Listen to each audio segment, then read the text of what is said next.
NATO is in a race against time. Ukraine is desperately short of air defence, and the threat from Russia to the rest of Europe is real. But the leaders arriving in Ankara know the money isn't there. Behind the headline pledges sits a real shortfall and a 5% target most capitals privately admit they can't hit. And into that gap walks Donald Trump, already pulling US assets out of Europe. And furious, allies refuse to back him against Iran. If Europe's numbers don't satisfy the president, does he walk further away? And will Article 5 hold if and when it's tested? The funding gap, the procurement crisis hitting Ukraine, and the weak points Russia is ready to exploit. This is the Security Brief. Mikey, let's start with the numbers because that's going to be the big talking point in Ankara today. For sure. Last time around at The Hague, all 32 allies committed to spending 5% of GDP by 2035.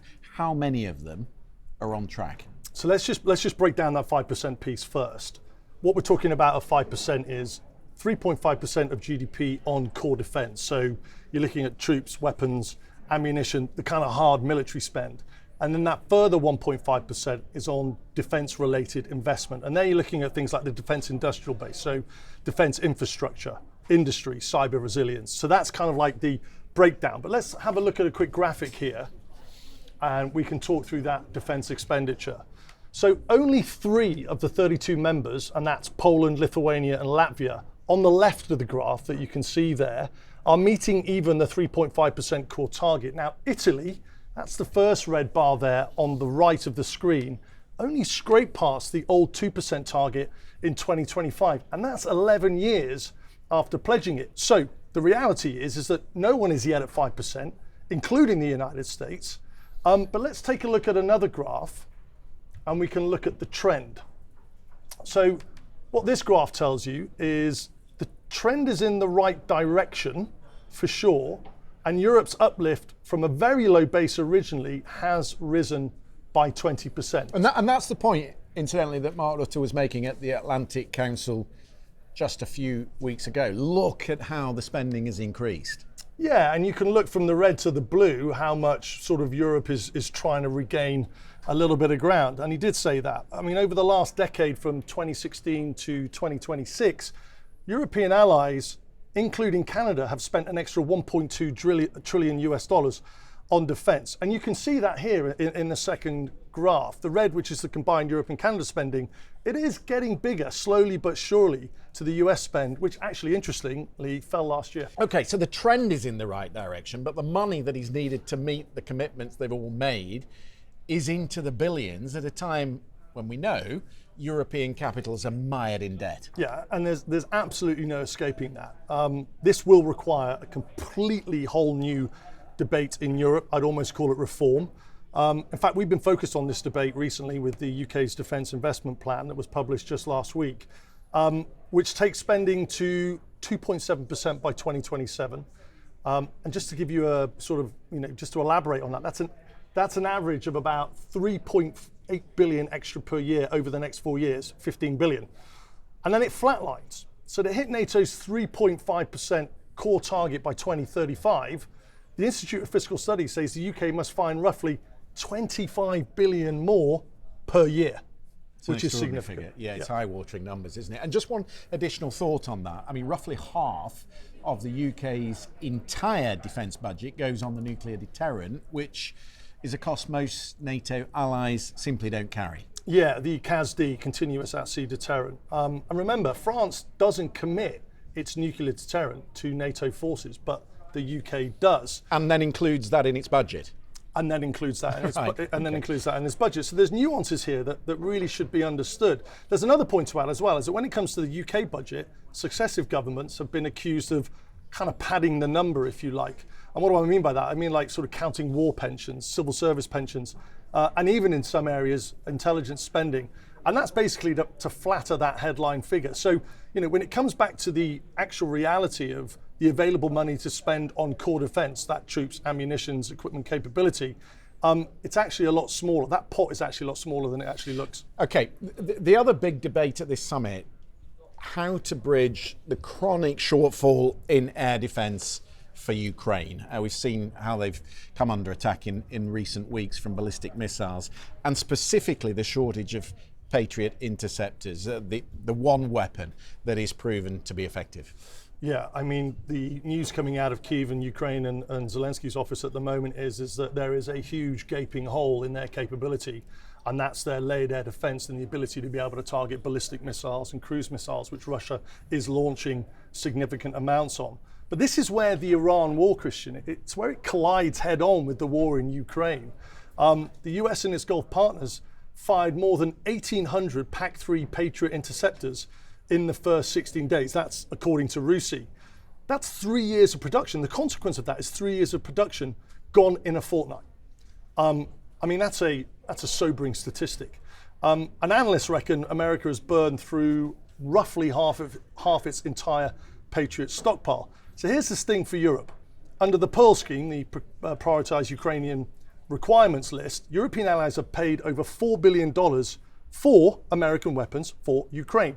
And the Pentagon has been weighing whether to divert some of those missiles already bought and paid for by Europe to refill its own stockpiles to be able to address the situation in the Persian Gulf. And as you say, those can't be reproduced, restocked in a hurry. No, not anytime quickly. I mean, Lockheed is scaling up from roughly around 600 year to around 2,000 year. That's almost 200% more. But that's by the end of the decade. And Ukraine is saying that it needs up to 2,000 a year right now, and it's getting a few hundred. But why doesn't Europe build these things itself? I think the honest answer, Christian, is because they never have. There's been a reliance on the US to produce that capability, and then when you have anomalies like the Persian Gulf creep up, where you've got 1,800 Patriots being expended in 16 days, that skews the whole procurement system and stockpiles. Now, Europe has a comparable system. It's a Franco-Italian Aster-30 missile. We've spoken about Sea Viper, which is the system on the Type 45 destroyer that contains the Aster-30. And there is a land-based launcher called the SAMP-T, which is basically a different launcher that carries the same missile. And the production target for 2028 of that missile is 300 interceptors for the 300? Yeah, against what Ukraine and President Zelensky needs, which is 2,000 right now. Now, Zelensky will tell you quite openly that if he had a choice between the PAC-3 Patriot and the SAMP-T, he would choose for sure the Patriot. The Patriot, yeah. But the deeper problem is industrial. It goes back to what we've been talking about, this procurement reform. Europe's defense sector hasn't produced at scale and in a generation, and it runs on layers of smaller, often family-owned suppliers. And if one part is missing, then that whole supply chain gets skewed and nothing's delivered. And that's not something that you can scale up overnight, whatever the politicians might say, when it's been disconnected, starved of funding over a long period of time. Yeah, I mean, in order to build that capability, you need skilled workers. And across Europe, the estimates are that 600,000 skilled workers would be required in order to deliver this capability by 2030. And we currently don't have them. And here's the kicker.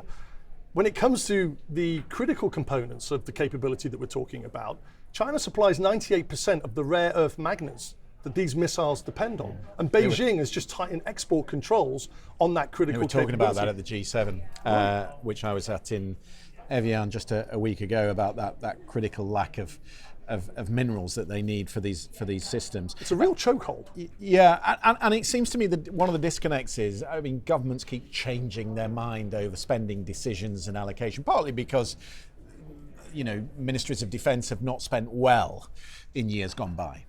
Yeah, they've not spent. I mean, procurement. I used to work in the Ministry of Defence in procurement, and it comes down to three very simple things. It's performance, cost, and time. And when you look at any sort of big procurement program, all of those will be extended by some margin. And that's the legacy of the current procurement that we have, and that's why it needs reform. Look, Europe has an allocation crisis, not a spending crisis. When we're talking about these increased GDP figures, we can't talk about them and then not include procurement reform in the same breath. So an example, I think we've got a graphic of the German frigate, the F-126. Right, so that's the concept of it. That's the concept drawing of it. Now, Germany, in the run-up to this summit, they cancelled a multi-billion-dollar frigate, this one, the F-126, and that was a $2.6 billion write-off.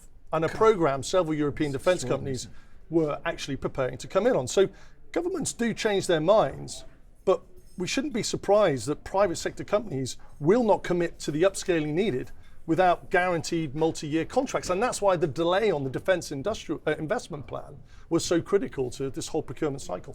What surprised me when I looked at the defence spend is that 3/4 of Europe's defence money goes to countries or companies outside of Europe. Yeah, it's staggering, isn't it?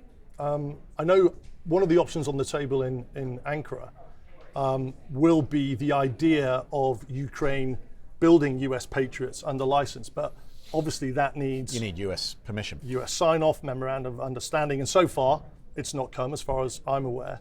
And the tragedy is that we've seen how adept Ukraine has become at defending themselves, given the tools to do the job. And I think, if the US really wants to step up and assist Ukraine, it's those type of agreements. It's that type of procurement building and capability building that needs to be addressed and signed off. Can we go back to the top of the programme? If Mark Rutte is right about the Russian threat and the timescales on that, what do you see as the strategic weakness in terms of Europe's capability?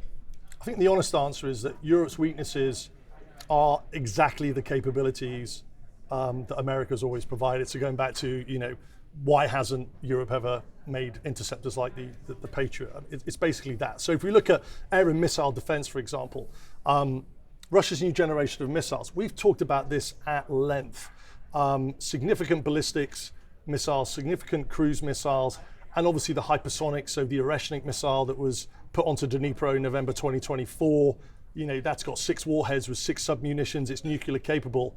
And as Rutte put it, the distance between European capitals and that threat is a matter of minutes. Yeah. And Europe cannot currently defend against that. And then you talk about the enablers, which is the unglamorous stuff we've covered, which is a lot of it based here in the UK, command and control, air-to-air refueling. Intelligence, huge one. Satellites, not here, but satellites, intelligence, all that sort of stuff. We just don't have enough of that. No, and it's not like these gaps are unknown. The gaps are very much unknown, but in military parlance we call it critical capabilities, critical vulnerabilities, and critical requirements. This is the enablers and missile depth. So when we're talking about drones, Russia is producing or is intended to produce around 60,000 one-way attack drones. And so for me, another critical vulnerability is what I'm calling the non-nuclear deterrent, which is if Europe can have 100,000 one-way attack drones to launch on Russia, should Russia decide to get aggressive, that will concentrate and focus the mind of Putin should he decide to do that. And you always come back to this point that when we talked about the defence spend in the UK last week, what Europe doesn't have, given that threat, which is verifiable, is the drone interceptors. They don't have the drone interceptors. They don't have that ecosystem of drones that Ukraine now is using on mid-strike and deep strike capability that would even provide any form of deterrent against Putin. So the gaps are identified.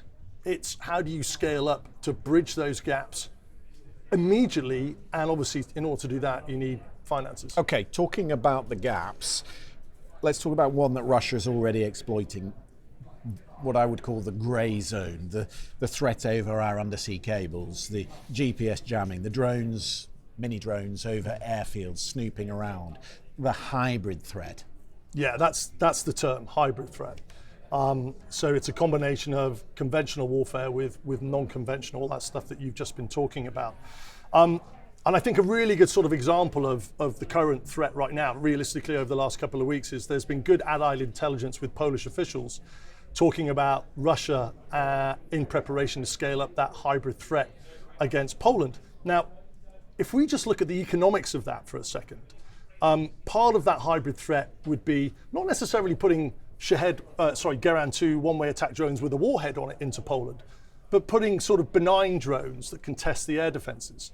Now, the response to that hybrid threat by Poland is going to be a conventional response. What do I mean by that? So Poland have just bought F-35s from the US, the 5th generation air defense fighter. They've got F-16s, which are very capable. But the response to that hybrid threat in terms of unidentified drones coming in, the Polish don't know whether they've got warheads on them or not. It's conventional. It's conventional. And when we're talking about conventional, we're talking about the cost of putting an F-35 in the air for an hour. And then we're talking about the cost of an ASRAAM missile, which is advanced short-range air-to-air missile, which comes in at about $2 to $4 million a pop. And then we're talking about not just the cost physically, but we're talking about how quickly are those stockpiles depleted, and that's what Russia does. And you see the pressure of that on Poland's defence budget, which I think is already over 4%. But that is why, because they see that persistent threat and the way that it will grow. But I think that's the key point: is you can have 5% expenditure on GDP of defence, but if your method of fighting to counter someone that's the cost conventional, and again we talk about cost-benefit ratios, they're completely skewed. Just to finish, can we take a look at what I think you would call the critical vulnerabilities that could spark an Article 5 response, which you would hope the alliance is considering and preparing a response to? Where would you be looking? Yeah, military parlance, we call that contingency planning, planning. And there are a number of locations that I would be focused on. Starting with the first one, let's just take a look at a map of Europe. This is the Slovakia Gap. So you've got the important countries are Lithuania to the north, Poland to the south, and then Kaliningrad, which is that Russian exclave. Now, the Slovakia Gap is around a 45 to 60 kilometer line that connects Kaliningrad up on the left of the screen to Belarus. And then north of that Slovakia Gap, you've got Lithuania and Poland. Now, this year, there were big exercises by Russia to put in Iskander ballistic missiles into Kaliningrad, but also into Belarus. Now, the last time that we saw a big Russian buildup on any border was February 2022. We know what the consequences were of that. So that's certainly one area I'd be looking at. But then there's a town called Narva, which is in Estonia. It's an Estonian border city where the overwhelming percentage of the population speak Russian. So you know where I'm going with this, Crimea. Yeah. And then you're sort of looking at little green men, no insignia, no invasion, just small enough that 32 capitals have to have a debate. Right, and that's what Putin wants to do, is provoke hesitance. And then obviously we've got Svalbard, well not obviously, but we've got Svalbard up in the Arctic. Now that's critical for Russia because it's on Russia's Arctic route to the Atlantic, but you've also got it's a demilitarized status, but there's also Russian mining community already on it. So again, legally ambiguous, which makes it the perfect place to engineer. Would that constitute an invasion? So it's not really Svalbard, it's not really Narva, it's NATO's hesitation. That's the real target, the crisis that it creates within the alliance, potentially. And then I think the final one is, I mean, we've just spoken to the Swedish Prime Minister on this. Gotland it's this little island off the Baltic Sea. I think we can get a graphic on that. But it is a centre of gravity when it comes to defence of the Baltic Sea. It's the cork in the Baltic bottle, I think, is probably a good reference. And whoever holds it dominates the air and sea approaches to the Baltic states. Now, it was demilitarised in the 90s, but Sweden has been racing to rearm it since 2005. So I think they are the sort of critical locations that I would be contingency planning on, and certainly having many conversations with NATO partners on lack of hesitancy and a plan that can be ripped off the shelf and activated pretty much straight away. Really interesting. Mikey, thank you very much. You have 4 places there, one common thread. How would the 32 respond? How would America respond to a Russian testing of those locations? Mikey just referred to the Swedish Prime Minister. A lot of that analysis we put to Ulf Kristersson on the programme. It's an exclusive interview which is there on the Security Brief playlist on YouTube. Some really fascinating insights from him on where Europe goes next. Do take a look at that on the playlist. That's all for this one. We'll see you next time.